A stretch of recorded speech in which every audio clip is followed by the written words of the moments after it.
जय जिनेंद्र।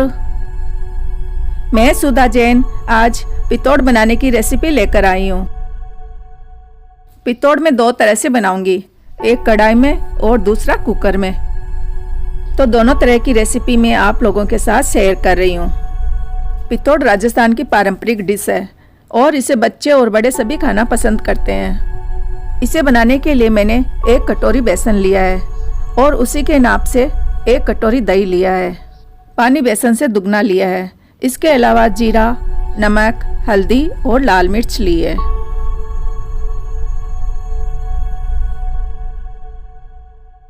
पहले मैं कढ़ाई में पितोड़ बना रही हूँ। इसके लिए मैंने एक बड़ी कढ़ाई ले ली है और उसी में 1 कटोरी बेसन डाल दिया है। अब इसी बेसन में 1 कटोरी दही डालकर पहले दही और बेसन को मिक्स कर देंगे।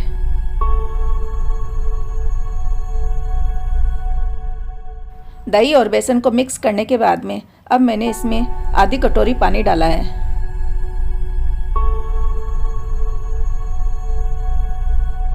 थोड़ा थोड़ा पानी डालने से बेसन में गिटले नहीं बनेंगे।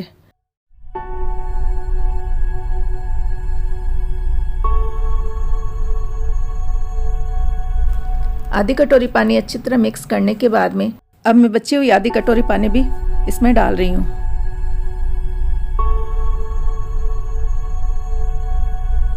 इसको भी अच्छी तरह मिक्स करने के बाद में अब दूसरी कटोरी पानी भी इसमें डाल देंगे और इसको भी अच्छी तरह मिक्स कर देंगे। बेसन के घोल में अगर गिटले रह जाते हैं तो हम उनको चम्मच से सही कर देंगे। अब इसमें सूखे मसाले मिक्स करेंगे।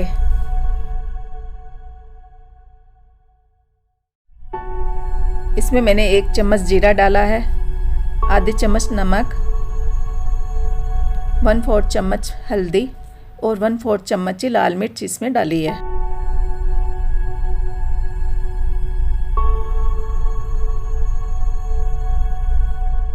मसालों को बेसन के घोल में अच्छी तरह मिक्स कर देंगे।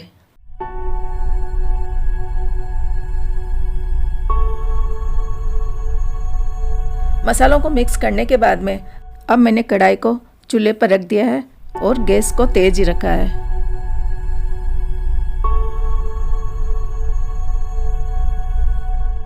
बेसन के घोल को हम लगातार चम्मच से चलाते रहेंगे।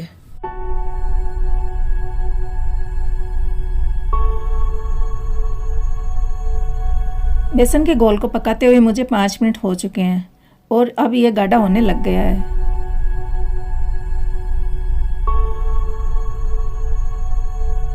अगर हमें लगे कि घोल पितोड़ बनाने के लिए तैयार हो चुका है तो हमें पहले इसको प्लेट में हल्का सा डालकर चेक कर लेना चाहिए।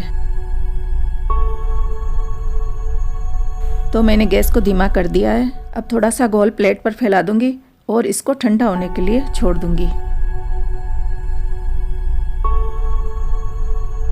बेसन के घोल को हम लगातार चलाते रहेंगे जिससे यह नीचे नहीं चिपकेगा। प्लेट में हमने जो चेक करने के लिए रखा था वह अभी उतर नहीं रहा। इसका मतलब है कि अभी ये पूरी तरह से पका नहीं है।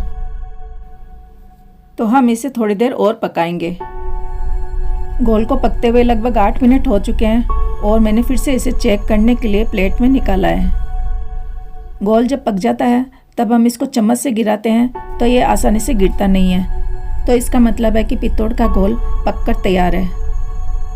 अब जो मैंने प्लेट में निकाला था वह ठंडा हो चुका है और ये आराम से उतर रहा है, यानी कि घोल अब पक चुका है और इसे पकने में लगभग 8 मिनट लगे हैं। अब मैंने गैस को बंद कर दिया है और अब इसको थालियों में हम फैलाएंगे। मैंने 2 बड़ी थालियां ली है और इसमें तेल या घी कुछ भी नहीं लगाया है। घोल को थाली में डालकर अब चम्मच से ही मैं इसको पतला पतला फैला रही हूँ। पितोड़ को मोटा या पतला जैसा पसंद हो वैसा रख सकते हैं। ये मैंने जाली वाली चम्मच ली है।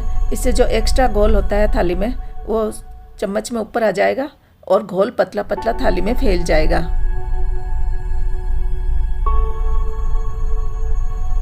घोल को हम थाली में जल्दी जल्दी फैलाएंगे क्योंकि ठंडा होने पर ये अच्छी तरह से नहीं फैलेगा और मोटा ही रह जाएगा। अब दोनों थालियों में घोल को फैलाने के बाद में हम थालियों को पीछे कर लेंगे। पीछे की साइड में भी मैंने तेल या घी कुछ भी नहीं लगाया है और इधर भी चम्मच से ये घोल आसानी से फैल रहा है। इस तरह हम दोनों थालियों में पीछे भी पित्तौड़ का घोल फैला लेंगे।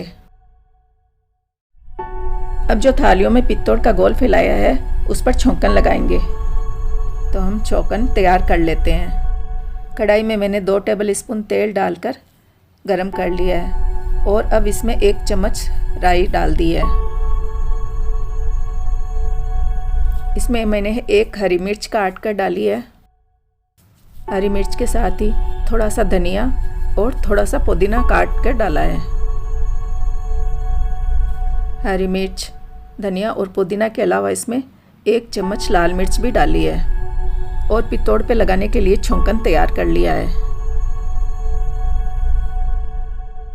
अब हम पित्तौड़ को चाकू से लंबा लंबा काट लेंगे। छोटा या बड़ा जैसे भी पसंद हो वैसे काट सकते हैं। थाली के ऊपर फैलाए हुए पित्तौड़ को मैं सादा ही रख रही हूँ, यानी कि इस पर धनिया, पुदीना और छौंकन कुछ भी नहीं लगा रही। सारे पित्तौड़ को काटने के बाद में अब हम इनको ऊपर से घुमाते हुए रोल कर लेंगे और पित्तौड़ बनकर तैयार है।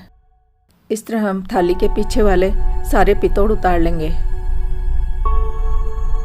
थाली के पीछे की पित्तौड़ उतारने के बाद में अब थालियों को आगे करके हम आगे से भी चाकू से इस पर कट का निशान लगा लेंगे।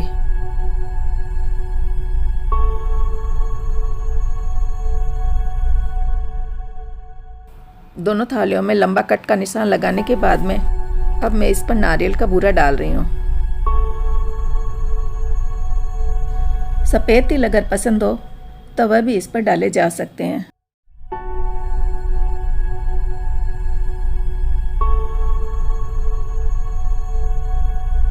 और अब इन्हीं पर जो छौंकन तैयार किया है वह लगा देंगे।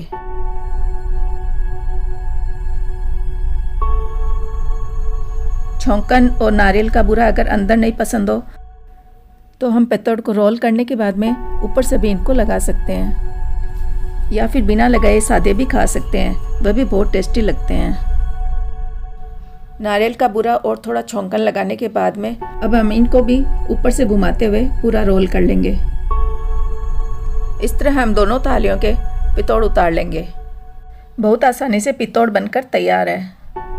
ये जितने दिखने में सुंदर लग रहे हैं उतने ही खाने में भी स्वादिष्ट लगेंगे। इनको हम ऐसे भी खा सकते हैं और इनकी सब्जी भी बनाकर खा सकते हैं। पित्तौड़ की झोलदार सब्जी बहुत स्वादिष्ट लगती है। कढ़ाई में पित्तौड़ बनाने के बाद में अब हम कुकर में भी पित्तौड़ बनाएंगे। कुकर में पित्तौड़ बनाने के लिए भी मैंने 1 कटोरी बेसन, 1 कटोरी दही और 2 कटोरी पानी लिया है। कुकर में बेसन का घोल डालने के लिए हम वह बर्तन लेंगे जो कुकर में आसानी से आ जाए और उसको घी या तेल लगाकर चिकना कर लेंगे। कुकर में जो बर्तन हम रखने के लिए ले रहे हैं उसका 1/4 हिस्सा डूबे जितना पानी हम कुकर में डाल देंगे। अब हम भगोने में पित्तौड़ का घोल बनाते हैं। भगोने में बेसन और दही डालकर पहले इनको मिक्स कर लेंगे।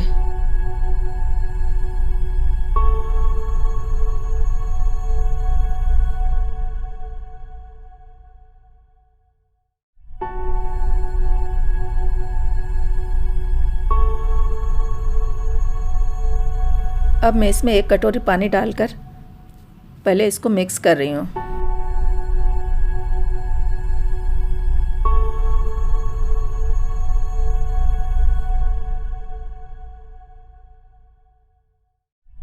एक कटोरी पानी डालने के बाद में अब मैंने दूसरी कटोरी पानी भी इसमें डाल दिया है।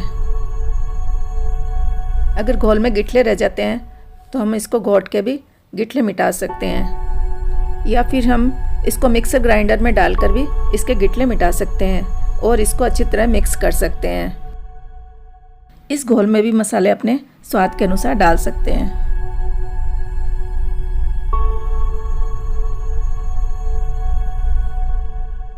मसालों को घोल में अच्छी तरह मिक्स कर देंगे।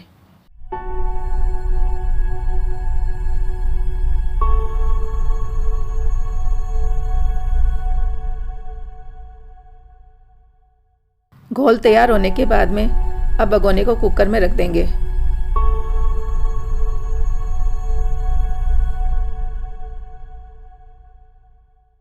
ढक्कन से सीटी नहीं हटानी है, इसको ऐसे ही बंद करना है। मैंने एक सीटी तेज़ गैस पर ली है, फिर गैस को धीमा करके 7 सीटी और ली है। अब सीटी से भाप निकलने के बाद में मैंने कुकर को खोल लिया है और अब पित्तौड़ के घोल को चेक कर लेते हैं। अगर लगता है कि फिर भी पित्तौड़ का घोल कच्चा रह गया है, पूरी तरह से पका नहीं है, तो हम इसको चम्मच से एक बार पूरी तरह से हिलाकर इसको फिर से कुकर में रखेंगे और इसकी 2 सीटी और ले लेंगे और ये पूरी तरह पककर तैयार हो जाएगा। पित्तौड़ का ये घोल चम्मच से गिराने पर गिर नहीं रहा है, इसका मतलब है पित्तौड़ का ये घोल अच्छी तरह से पक गया है और हमें इसको और पकाने की ज़रूरत नहीं है।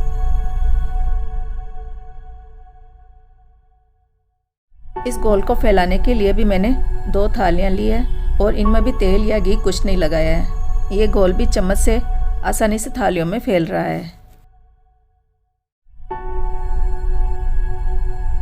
घोल को आगे फैलाने के बाद में अब मैं इसी थाली को पलटकर दूसरी साइड में भी इस घोल को फैला देती हूँ।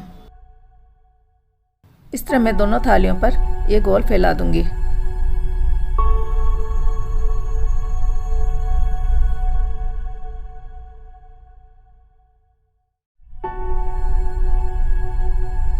दोनों थालियों में घोल को फैलाने के बाद में अब चाकू से इस पर लंबे कट के निशान लगा देते हैं। मैंने इस पर लगाने के लिए छौंकन तैयार कर लिया है। 2 टेबल स्पून तेल को गरम करके उसमें राई डालकर और 1 चम्मच लाल मिर्च को डाला है। अब इस छौंकन को भी हम हल्का हल्का पित्तौड़ पर फैला देंगे।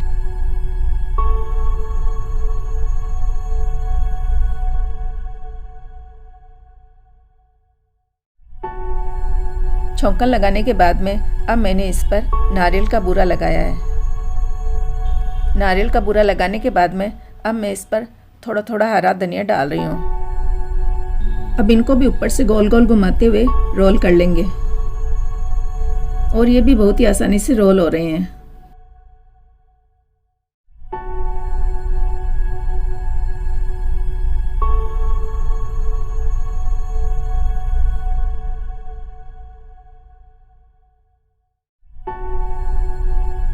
पीछे के सारे पित्तौड़ उतारने के बाद में अब मैंने थालियों को आगे की साइड कर लिया है। अब आगे भी चाकू से लंबे कट के निशान लगा लेंगे। अब मैंने एक थाली पर छौंकन, नारियल का बूरा और धनिया लगाया है। अब इनको भी पूरा रोल करते हुए हम सारे पित्तौड़ उतार लेंगे।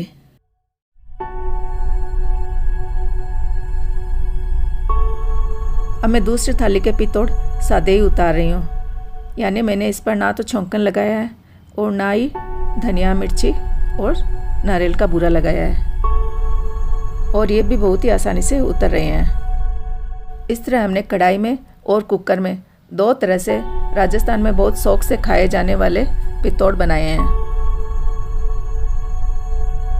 जितनी जल्दी और आसानी से ये दोनों तरह से बनते हैं, उतने ही ये खाने में भी स्वादिष्ट होते हैं।